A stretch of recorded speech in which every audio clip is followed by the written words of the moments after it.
Sikh philosophy is very empowering for women, it's very avant-garde, it's very forward-thinking, especially for the time in India. This was always conflicted with the cultural practices, which was always just really confusing, because on one hand I was being told that, women kind of have an equal status. They're allowed to be empowered and have a voice. But on another level, you kind of get these messages that, well, no, you don't have a voice, and even we don't want you to exist. For example, female infanticide and feticide. So the piece in the middle is about that. In that piece, the hair strangles these small baby dolls. So that is about infanticide, but also the faces are blackened because they're already stamped with shame. Because again, a girl, a woman holds the honour of the family. So if she puts a foot wrong, it's just like "Sade muh kala kita." On face value, people kind of go, oh, it's such a beautiful culture. South Asian culture is so beautiful. India is so full of spirituality. Even Sikhism is so full of spirituality. So you have this beautiful colours rang. But then again, there's a sinister side, which is almost masked by this kind of spirituality or projection of spirituality. So that's why I've included those colours, but they kind of strangle these darker and show this darker side of a practice. So it's like the duality is depicted there.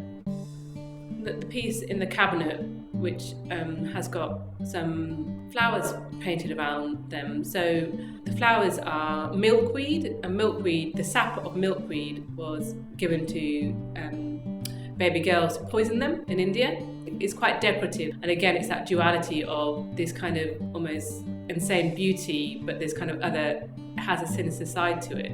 And so when you turn the head around, the head space becomes almost like a womb space, and you have this Punjabi suit which is kind of cushioning this fetus, but the fetus is made out of metal and it's supposed to be kind of cold, it's supposed to be almost dead. The warrior armour piece, the breastplate, that was actually made pre my masters, but it's because the conversation around this issue is always ongoing, because there was a lot of depiction of men in Sikhi and kind of the warriors of the Sikh Khalsa. I was depicting ordinary women being warriors, also kind of finding my own kind of warrior spirit within that piece. And then I've also made a khanda, and that was more about kind of the process of making was empowering. Again, because apart from my Bagulji, and there have been women who have fought in our Sikh history, but they rarely get talked about. Again, it's about kind of empowering myself first, and whether that's kind of being a warrior in the terms of a poet or a sculptor, I'm trying to embody that. There's a small fetus, and I purposely use white clay because it's supposed to be kind of, again, it's cold and it's kind of abandoned, and a lot of girls and women have shared their story of kind of neglect and unwantedness, and they really resonate with that. Even though you might have or experience that neglect, it's also about facing those things and then moving beyond it. So the other piece, which is kind of almost like a Buddha head, that's kind of I'm moving beyond those issues, a resolution, a sense of kind of hope, a sense of almost awakening, a sense of inner peace, a potentiality of Buddha nature, a potentiality of emergence with the divine. But the piece kind of doesn't have hair or like any particular features, apart from it resonates my own.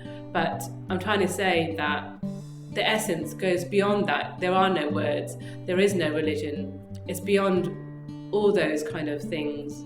So that's why it doesn't necessarily resemble any kind of Sikh. And also the eyes are kind of outward looking but also inward looking, and the mouth is slightly open because like she's ready to tell a story, she's ready to speak. And so the work is about kind of hopefully starting a conversation of, saying, shall we look at this issue? Because it seems quite important.